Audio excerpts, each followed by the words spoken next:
Bueno, Ezequiel 22 habla de una purificación necesaria para nuestras vidas. Eso es lo que vamos a ver el día de hoy. Ajá. Y está dividido en 3 secciones este capítulo, pero la primera sección que vamos a ver habla de la contaminación del pueblo de Israel.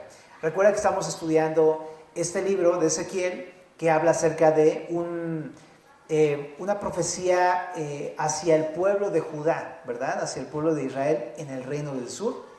Justo en el momento en el que están siendo llevados deportados a Babilonia en estas 3 etapas. Había pasado ya la primera deportación, la segunda y está a punto de suceder la tercera deportación. Y es justo ahí donde estamos ubicados en esta profecía.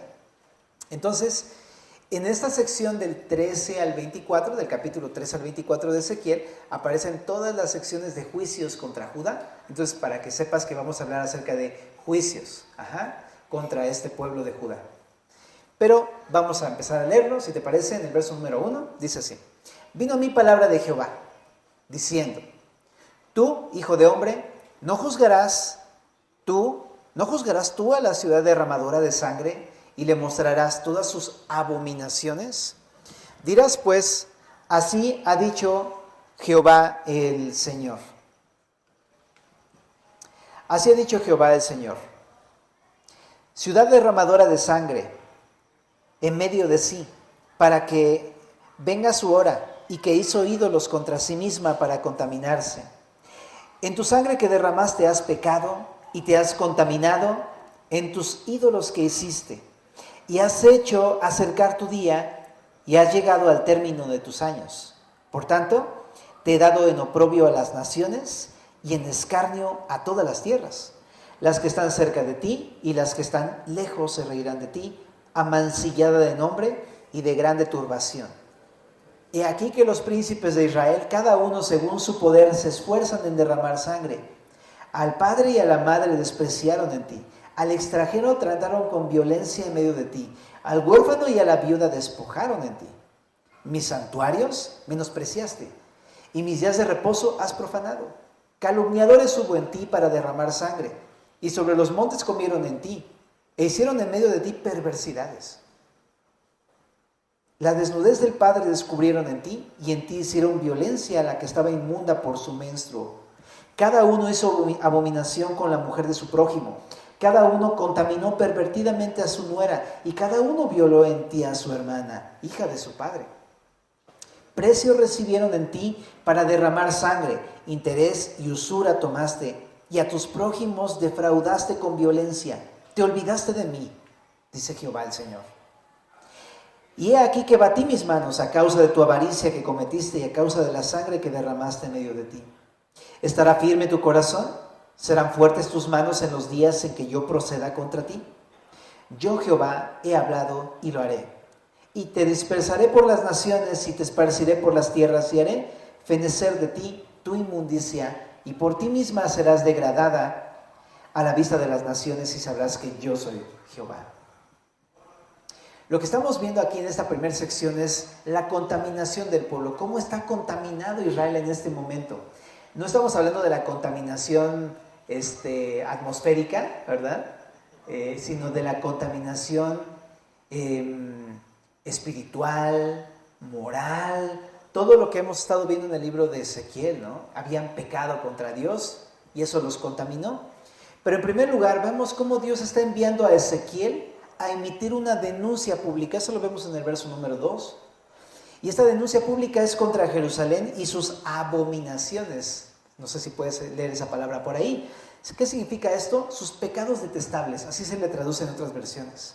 La razón es porque su notorio pecado de idolatría, que hemos estado estudiando en todo el libro de Ezequiel, había conducido a la ciudad a cometer 2 cosas muy notorias en este capítulo. Número 1, violencia, y número 2, actos inmorales relacionados con ese pecado de idolatría.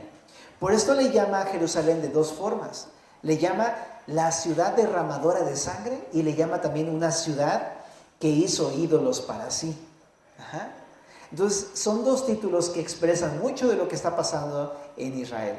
Entonces, pero para hablar del primer título, ciudad derramadora de sangre le llama aquí. Este título lo tuvo un siglo atrás una ciudad que no es Judá, que es la ciudad de Nínive, ¿te acuerdas? Los ninivitas eran, pero bien violentos, eran una ciudad conocida porque eran realmente violentos en contra de sus enemigos.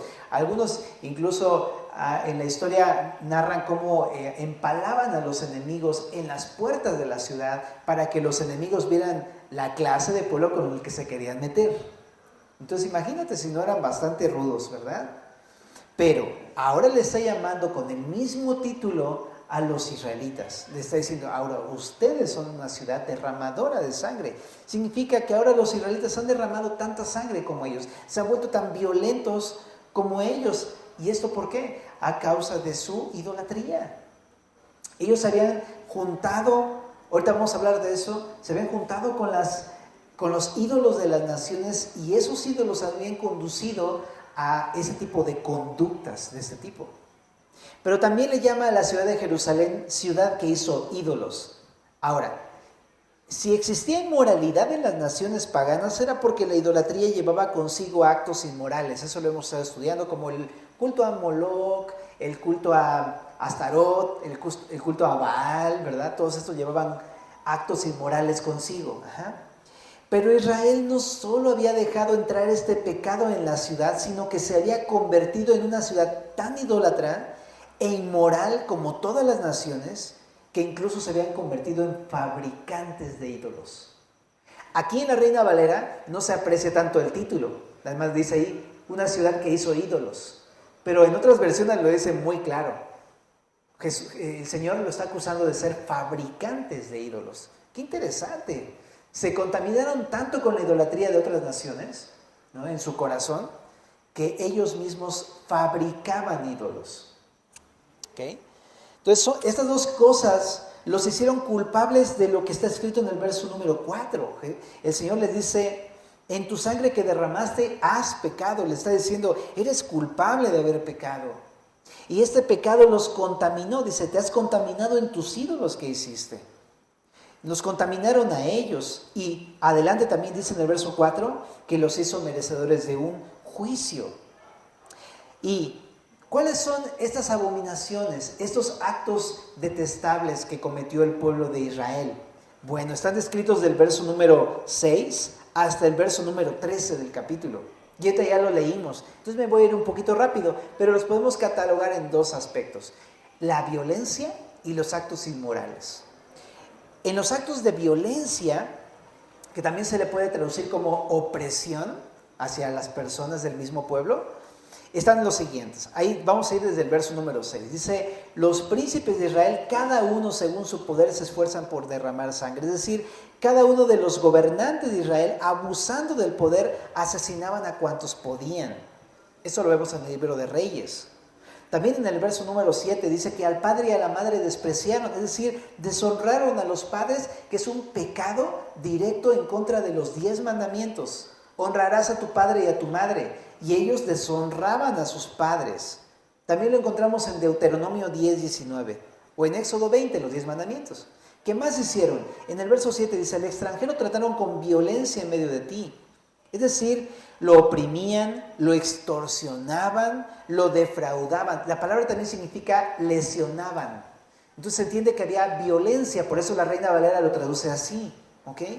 Pero engloba todas estas cosas y también va en contra de lo que Dios les había mandado en el Éxodo. Y esto me llamó la atención porque le dice, no pueden hacerle nada al extranjero, no pueden tratarlo con violencia. ¿Por qué? Porque ustedes también fueron extranjeros en Egipto. ¿Y qué tal les fue?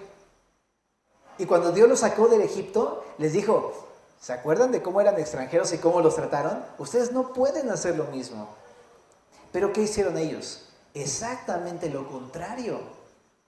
Se portaron como los egipcios cuando ellos estaban en Egipto. Qué fuerte. Y a sus propios hermanos. Qué duro. Ahora, también acá, ¿qué hicieron?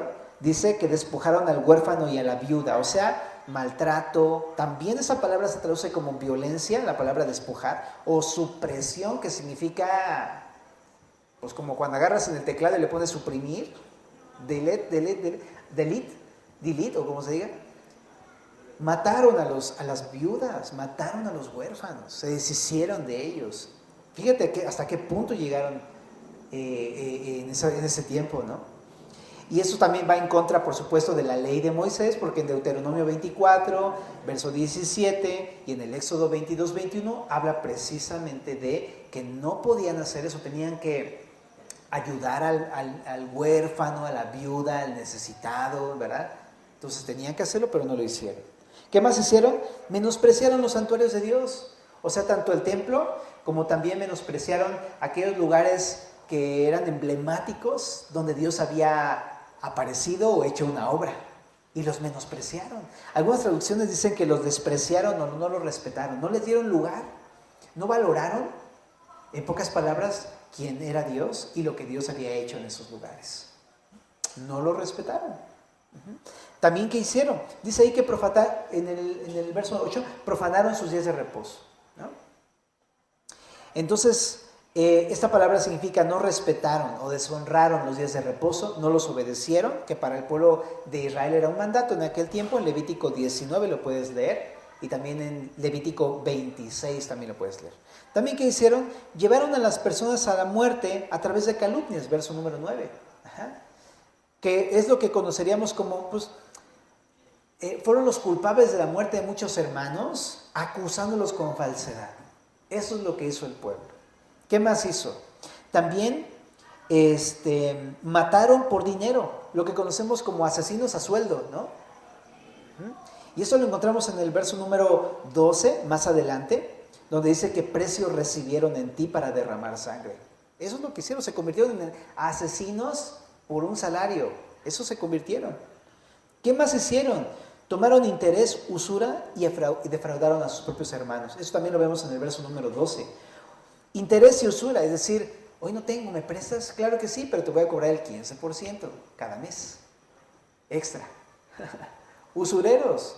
Y esto está muy mal, porque en Éxodo 22, 25, en Levítico 25 también, versos 36 y 37, y Deuteronomio 23, Dios les había mandado que no podían hacer eso, que no podían cobrarle intereses a sus hermanos si necesitaban, sino que más bien tenían que darles. Pero ellos no lo hicieron así. En el verso 13 incluso también saca a la luz la raíz de quizá muchos del origen del pecado de estos israelitas: la avaricia. Todo era por dinero, todo era por querer más poder, por querer un mejor puesto, etc. Todo siempre se trataba de eso, de la avaricia en sus corazones. ¿Y la avaricia de qué habla? No es otra cosa sino que de un corazón que es insaciable y quiere saciarlo con cualquier cosa que no es Dios. Es más. ¿Por qué más? Porque no me llena. Entonces, como no me llenó, quiero más de eso, y así es. Esa es la avaricia. Y eso es lo que lo llevó a muchos de los pecados, ¿verdad? Pero bueno, el verso 13 habla de la avaricia del pueblo. Pero todo esto que estamos viendo así rapidísimo simplemente es para mencionarte que un punto que está mostrando aquí el Señor es que fueron violentos.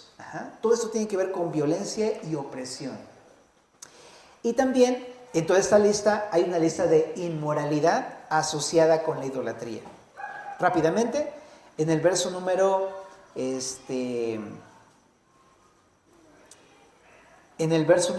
te voy a decir,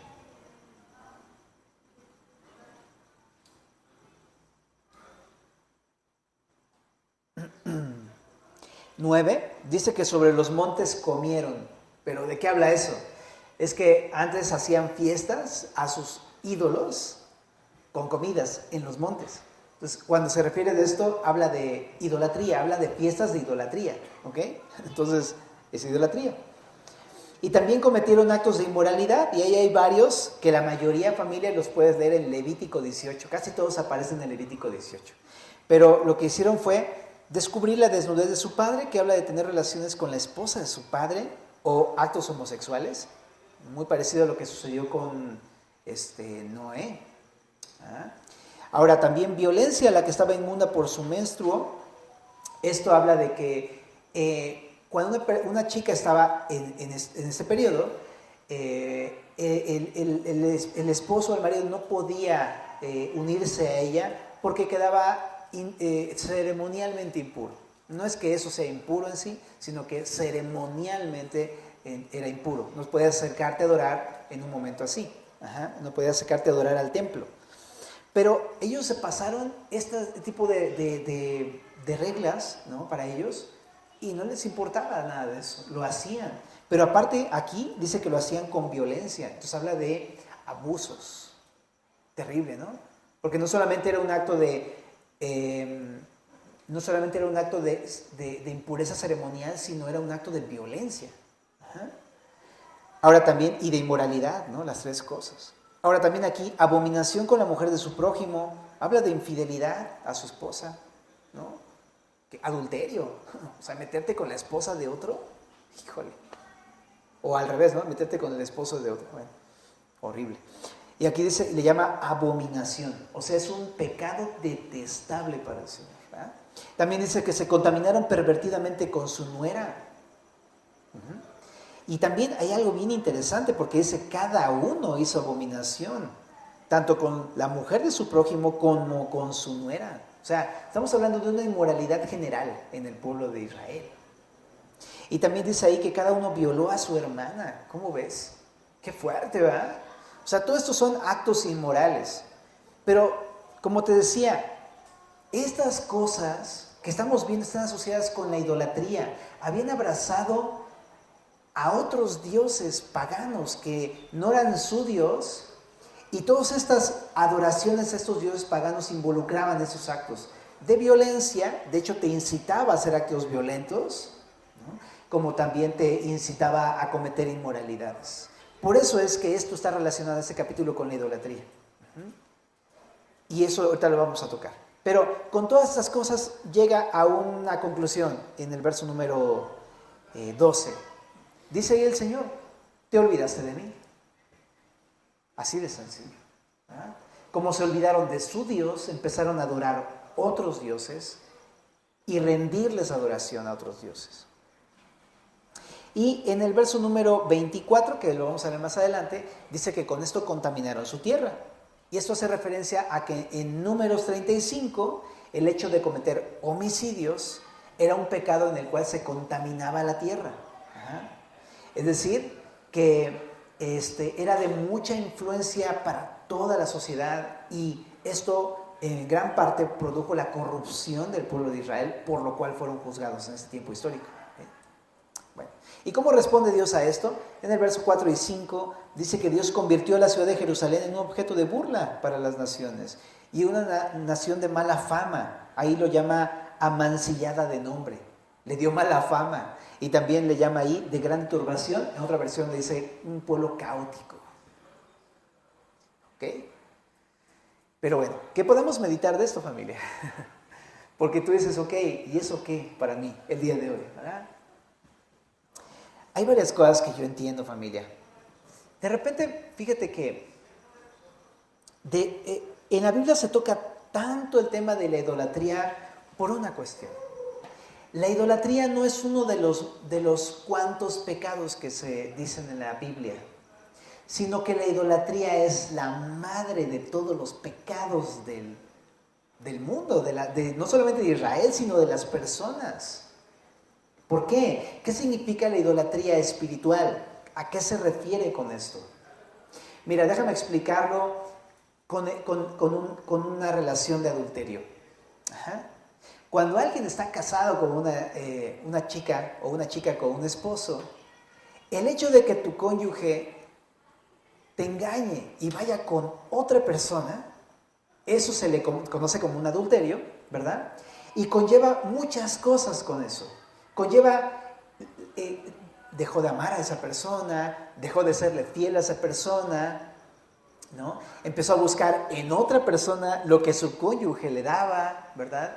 Empezó a desconfiar de su marido, de su esposa. O sea, implica una ruptura, una falta de confianza, involucra una falta de amor y de devoción, y es desviar mi corazón tras otra cosa, es dejar que mi corazón ya no esté unido a esa persona, sino esté unido a otra cosa.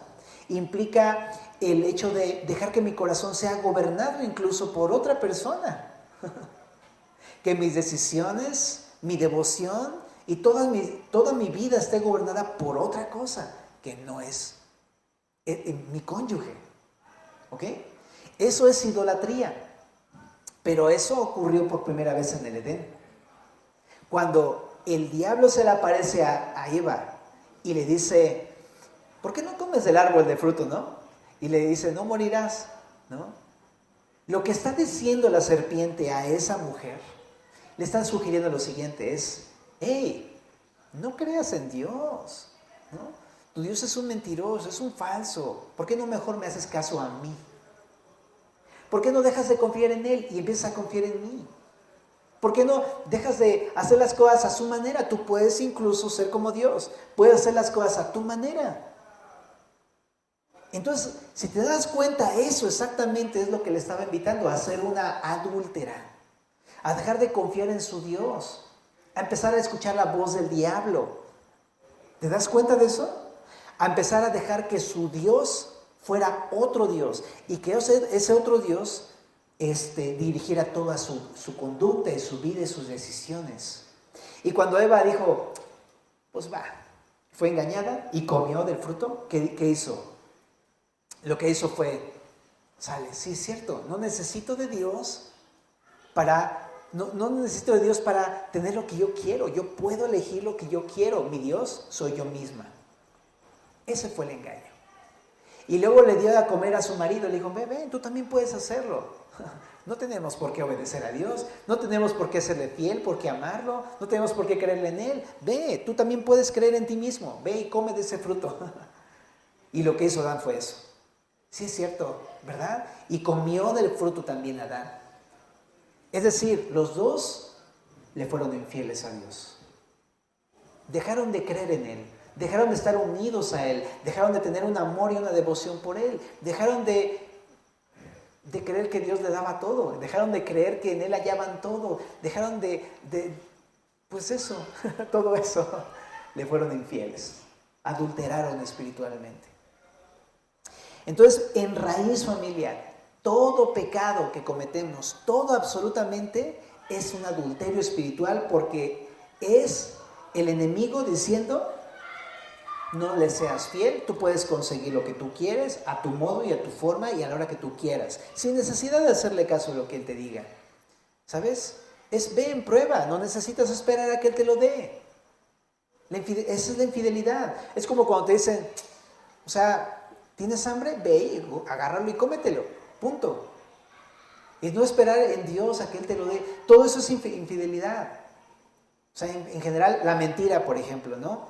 En general la mentira, llaman por teléfono y está fulano de tal, ¿está tu papá?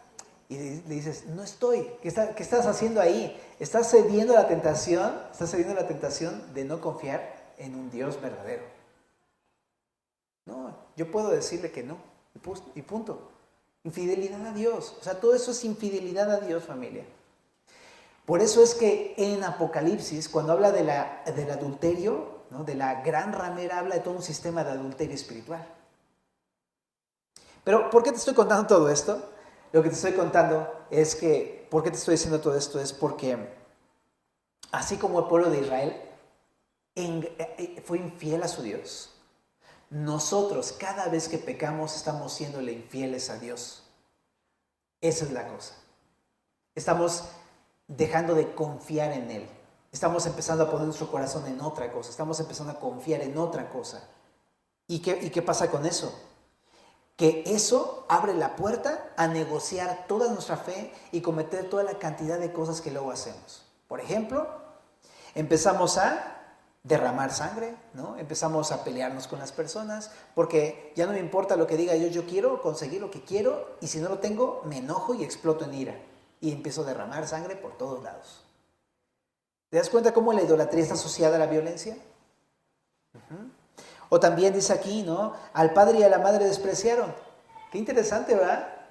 Es como, pues sí, claro, cuando uno empieza a deshonrar a los papás y a desobedecer a los papás, ¿por qué es? Sino porque no me dejaron hacer lo que yo quiero. ¿Te das cuenta? Y entonces empiezo a deshonrarlos, pero todo parte en ¿qué? Que mi Dios ya no es Dios. Sino que mi Dios empieza a hacer cualquier otra cosa y como no lo tengo, deshonro a mis papás con tal de conseguirlo. ¿Te das cuenta? Es idolatría. También, por ejemplo, ahí dice, ¿no? ¿Cómo se llama? Hablando de las inmoralidades que ahí están escritas, ¿no? Es lo mismo, es lo mismo. Empiezo yo a tener un Dios que soy yo mismo. Lo que importa es mi propia satisfacción, satisfacer mis propias necesidades, y nadie se tiene que meter con eso. ¿Te das cuenta? Y ese es mi Dios. Entonces empiezo yo a adorar eso, no importando el destrozo que puedo llegar a hacer con mis papás, con mis hermanos, con mis hermanas y con las personas que están a mi alrededor. Entonces te quiero decir que esta lista en sí no es el problema. Esta lista es el síntoma de que hemos cambiado a Dios por cualquier otra cosa. Por eso yo no quiero venir a decirte, hey, deja de enojarte.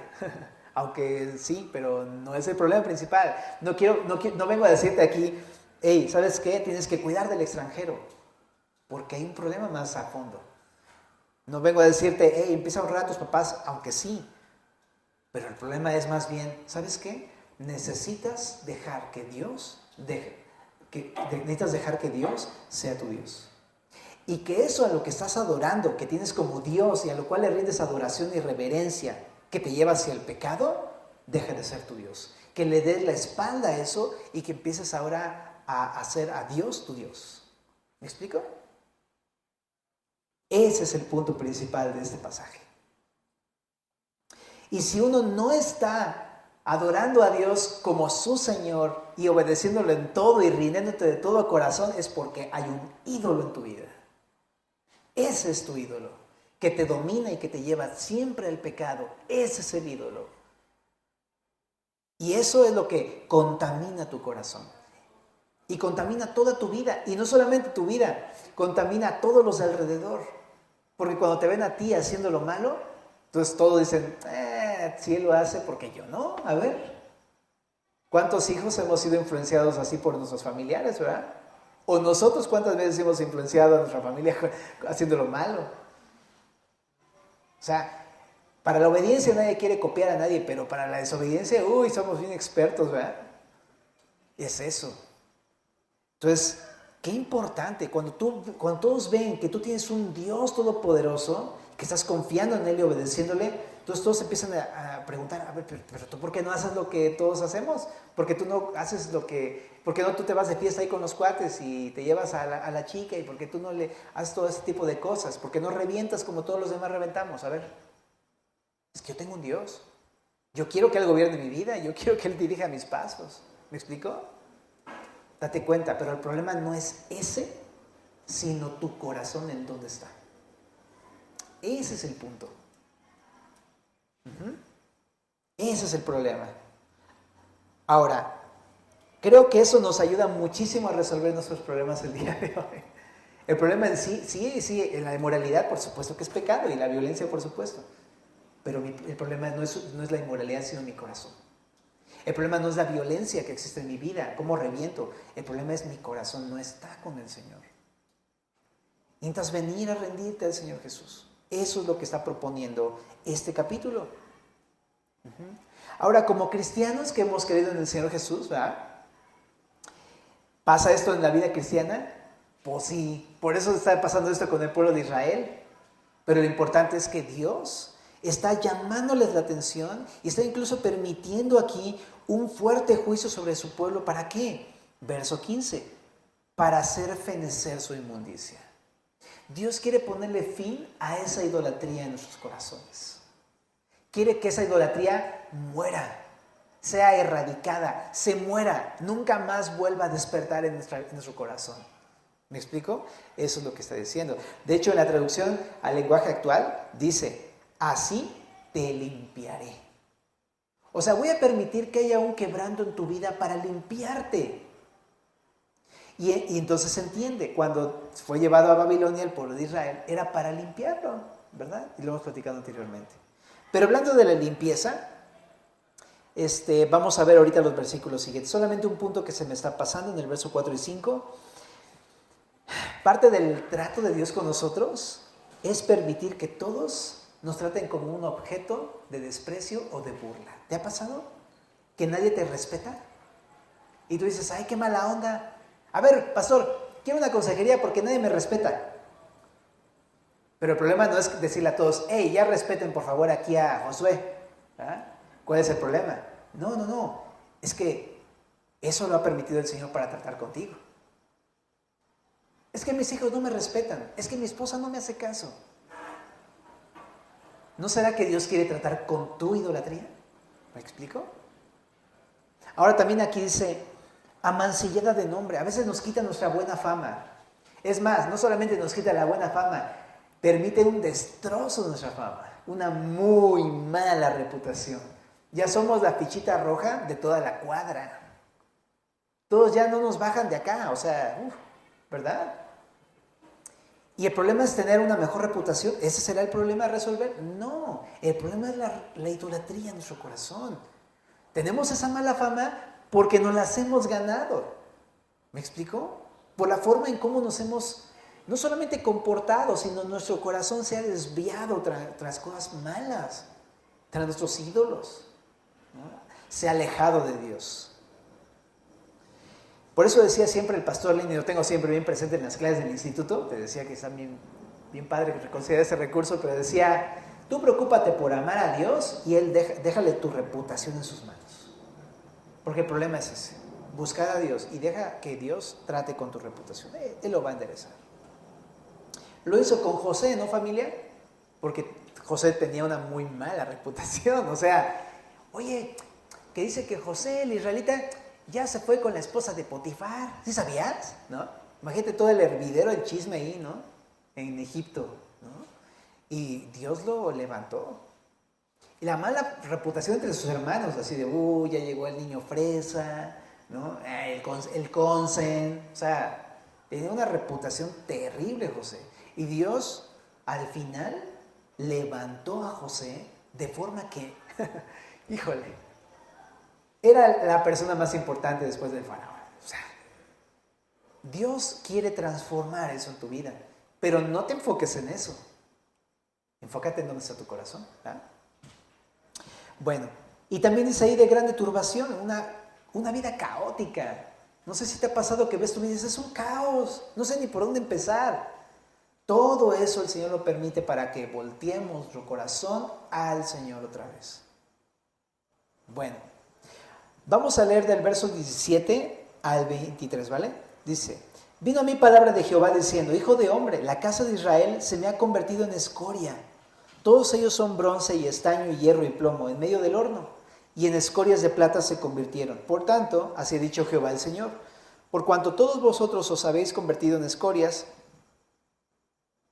por tanto, he aquí que yo os reuniré en medio de Jerusalén, como quien junta plata y bronce y hierro y plomo y estaño, en medio del horno, para encender fuego en él, para fundirlos. Así os juntaré en mi furor y en mi ira, y os pondré allí y os fundiré. Yo os juntaré y soplaré sobre vosotros en el fuego de mi furor, y en medio de él seréis fundidos. Como se funde la plata en medio del horno, así seréis fundidos en medio de él, y sabréis que yo, Jehová, habré derramado mi enojo sobre vosotros. Entonces, ¿qué estamos viendo? Que el Señor va a permitir un quebranto para purificarlos. Y aquí pone una imagen extra, muy importante en el Antiguo Testamento para ayudarles a entender esto. Lo que está diciendo es que el pueblo de Israel se convirtió en escoria, ¿no? ¿Qué es la escoria? La impureza de los metales, que está dentro del metal. O sea, no puedes quitar las impurezas del metal así nada más, porque tendrías que destrozar todo y rasparlo y todo, ¿no? Aparte es difícil. Entonces lo que se hacía es hervir el metal en un horno de hierro llamado el crisol, prenderle fuego a muy alto calor, ¿verdad? Y se funde el metal y entonces la escoria sube, porque el metal tiene diferentes pesos. Lo que es pesado se queda abajo, pero lo que es ligero, como metales que no son importantes, sube. Entonces lo quitan. Ajá. Entonces eso es, ¿no? La manera de purificar el metal. Entonces, la casa de Israel lo que está diciendo es que se convirtió en escoria, es decir, se volvió impuro. Y la impureza, el pecado no se podía quitar ahí así por la superficie, sino que se contaminó y se volvió impuro de corazón. ¿Qué va a hacer Dios? va a meterlos en el fuego de prueba de la aflicción para purificarlos. Eso es lo que está haciendo con el pueblo de Israel. Y el fuego es causado por Dios, nota ahí en el texto. No es que es un fuego extra, sino que Dios está prendiendo y dice, hasta le estoy soplando para que se haga más caliente el fuego y entonces salgan todas las impurezas. Y sí, familia, Dios le sube el fuego a nuestra vida, de modo que las pruebas y las aflicciones se ponen bien candentes y mucho más altas de lo que tú quieres o esperas, con tal de arrancar y quitar de raíz toda esa idolatría que está tan impregnada en el fondo de nuestros corazones. Porque de otra manera no sale, sino es hasta que estamos bien afligidos y estamos ya llenos de, así abrumados con tantas cosas que es que entonces necesito ayuda, necesito sacar eso de mi vida que me está echando a perder toda mi vida y que está afectando a todos los demás. Pero es por amor del Señor. Entonces, es el Señor el que le prende el fuego a las pruebas, es el Señor el que nos permite pasar estas aflicciones, pero acuérdate, Él no quiere quemar la plata, de hecho la plata no se puede quemar, o no sé si a lo mejor a muy alto calor, pero en un crisol no se podía quemar, la plata no, solamente es para quitar las impurezas, entonces no quiere destruir tu vida, solamente quiere sacar lo malo, ¿vale? De raíz. Y es una obra que solamente Dios puede hacer, tú y yo, híjole, no podemos. Es Dios el que lo hace, ¿vale? Y es más, también nos ha dado su espíritu, que en el Nuevo Testamento se compara con fuego. Bueno, de hecho, Dios es fuego consumidor. Entonces su espíritu y su presencia en tu vida de repente hace que te incomoden de tal manera y que te confronten de tal manera que dices, no, ya estuvo. No puedo contigo, Señor. O sea, o eres tú o es mi ídolo, pero no puedo convivir con las dos cosas en mi corazón.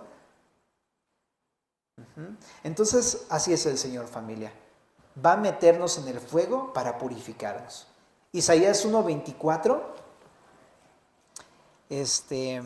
me gusta cómo lo dice. Dice, por tanto, dice el Señor, Jehová de los ejércitos, el fuerte de Israel, Ea, tomaré satisfacción de mis enemigos y me vengaré de mis adversarios, y volveré mi mano contra ti y limpiaré hasta lo más puro tus escorias y quitaré toda tu impureza. Y si somos cristianos, es algo que ya nos dijo el Señor. O sea, no es, si has creído en Jesús, es una promesa. Te va a limpiar. Y es algo que tú y yo hemos pedido. Señor, límpiame. Ahorita estamos cantando, purifícame. ¿No? Y se escucha muy bonito, ¿no? Límpiame. Pero pues sí se siente el calor, ¿verdad? Pero no es malo, familia. En verdad yo te animo para que tú te dejes tratar por eso del Señor. En verdad. Es necesario sentir el calor de las pruebas. Y nos va a limpiar el Señor. Lo prometió y lo va a cumplir, ¿verdad? Y vamos a la última parte en el verso número 23, ¿no? Dice, vino a mí palabra de Jehová diciendo, hijo de hombre, di a ella, tú no eres tierra limpia. ¿Por qué está diciendo esto? Porque está contaminada con la idolatría y con toda la violencia y moralidades que conllevaba, ¿no? Entonces, números 35, lo que ahorita dijimos. Dice, ni rociada con lluvias en el día del furor. Lo que está diciendo es que la lluvia era un símbolo de la bendición de Dios, ¿no? Cuando un pueblo era obediente había lluvias y había obviamente frutos en el campo y había prosperidad, pero al no haber lluvias, pues todo está desolado. Entonces está diciendo, tú estás contaminada y estás aparte sin la bendición de Dios, ¿no? Y a veces nos pasa así, ¿no? Que estamos estamos bien austeros y estamos con el cinturón bien apretado porque nada más no hay nada de parte del Señor, ¿no? Pero dice aquí en el 25, hay conjuración de sus profetas, en medio de ella, como león rugiente que arrebata presa, devoraron almas, tomaron haciendas y honra, multiplicaron sus viudas en medio de ella. Sus sacerdotes violaron mi ley y contaminaron mis santuarios entre lo santo y lo profano, no hicieron diferencia ni distinguieron entre inmundo y limpio. Y de mis días de reposo apartaron sus ojos y yo he sido profanado en medio de ellos. O sea, deshonrado. Sus príncipes en medio de ellas son como lobos que arrebatan presa derramando sangre para destruir las almas, para obtener ganancias injustas. ¿Te acuerdas que decía que todo se trata de avaricia y dinero? Aquí está, ¿no? ¿Y quiénes son? Los príncipes. Ahorita vamos a hablar de eso. Verso 28. Y sus profetas recubrían con lodo suelto, profetizándoles vanidad y adivinándoles mentiras, diciendo, así ha dicho Jehová el Señor, y Jehová no había hablado. El pueblo de la tierra usaba de opresión y cometía robo. Al afligido y menesteroso, o sea, necesitado, hacía violencia y el extranjero oprimía sin derecho. Y busqué entre ellos hombre que hiciese vallado y que se pusiese en la brecha delante de mí a favor de la tierra para que yo no la destruyese, y no lo hallé. Por tanto, derramé sobre ellos mi ira, con el ardor de mi ira los consumí. Hice volver el camino de ellos sobre su propia cabeza, dice Jehová el Señor. Último punto, mi querida familia, es que al final vemos, primer punto, vimos la contaminación del pueblo de Israel, de Jerusalén. Número 2, la purificación del pueblo de Jerusalén. Y aquí estamos viendo la afectación. ¿Qué tan grave es la llaga? ¿Qué tan enfermos están de pecado? ¿Qué tan contaminados están? Y aquí dice, hey, todos están corrompidos. Hasta el liderazgo está corrompido. Todo está corrompido. Qué fuerte, ¿verdad? Y ahí va punto por punto, una vez más diciéndonos. Dice, los líderes estaban corrompidos, tanto los espirituales como los políticos. Hablando de los espirituales, los profetas y sacerdotes tenían la función, los profetas tenían la función de llevar la palabra de Dios al pueblo para advertirles del pecado y de la idolatría y apartarlos de eso. Pero ellos mismos, los que daban la palabra, estaban llenos de idolatría. ¿Me explico? Amaban otras cosas. Ellos mismos participan. ¿Te imaginas ver un profeta participando de eso? Y dices, sí, claro, conozco a unos por ahí. ¿Verdad? Qué fuerte, ¿verdad? Qué fuerte. Que una persona que esté en el liderazgo espiritual, que da la palabra de Dios, esté lleno de idolatría en su vida, cometiendo violencia y actos inmorales terribles. Qué vergüenza, ¿verdad? Y así estaban estas personas. Y también dice aquí los sacerdotes. Los sacerdotes tenían una función parecida. Ellos intercedían ante Dios por el pueblo, pero también intercedían ante el pueblo por Dios. O sea, hacían esa doble función de intercesión, ¿no? Pero ellos también estaban llenos de corrupción. Es decir, idólatras. En sus corazones estaban ofreciendo sacrificios ahí en los altares, estaban ofreciendo el incienso dentro del lugar santo, y van y cometen actos inmorales en sus cámaras. Qué fuerte, ¿verdad? Igual los líderes políticos que le llaman príncipes, que son los gobernantes, igual, todo el pueblo estaba igual. Entonces, y al final, ¿no? Vemos una cosa, que por la idolatría todo el pueblo se contaminó. Y eso pasa, ya sea que se haya originado en el liderazgo o en el pueblo, no importa, todos estaban contaminados. Un poquito de idolatría en tu vida va a llenar toda tu vida de idolatría y de sus múltiples manifestaciones de inmoralidad y de violencia en tu vida. Porque uno de repente pensaría, pues nada más es un poquito, o sea, nada más es un cachito, pero no, eso corrompe todo en tu vida. Por eso está bien rudo. ¿Por qué corrompe todo? Porque idolatría se trata de, ya no estoy creyendo en ti ni amándote a ti, amo otra cosa. ¿Cómo crees que te va a ir si uno hace eso con Dios? Eso es apartarse completamente de Dios, no es como, nada más es un pequeño errorcillo. No, es hostilmente darle la espalda a Dios para adorar cualquier otra cosa. Entonces es un acto de idolatría espiritual, es un acto de hostil rebelión en contra de Dios. Decir una mentira, ¿no? O sea, cometer un acto de violencia, cometer un acto de inmoralidad, cometer un acto de todos esos que leímos, el que quieras, y todavía muchos más, una mentirilla por ahí. Todo eso es una completa rebelión en contra de Dios. El pecado es una hostil rebeldía en contra de Dios. Por eso siempre decimos, el pecado no es un pequeño error, es una decidida y hostil acto de rebelión en contra de nuestro Señor Jesús. Entonces, en verdad, el pecado es muy pecaminoso, el que quieras, es muy pecaminoso.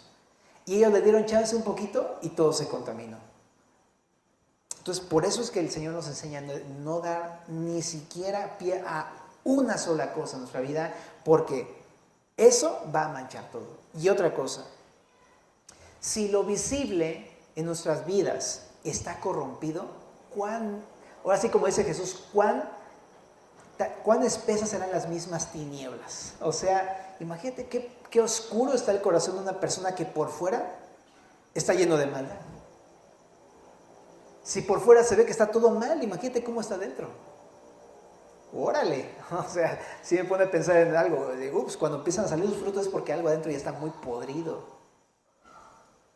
Entonces, qué importante es darse cuenta. No es que, dije una mentirita, perdóname, y se me chispoteó una grosería. De la abundancia del corazón habla la boca, y si la boca ya está diciendo cosas infructuosas y malas, es porque el corazón ya está muy torcido, muy malo, muy pecaminoso. Cuando mi ojo, ¿no?, que se tuerce a otras cosas, está volteándose, es porque ya dentro de mi corazón algo muy mal. Entonces, igual así está la afectación del pueblo. Ahora, no digo todo esto para que nos saquemos de onda, sino para que nos demos cuenta de esto, que necesitamos volver al Señor.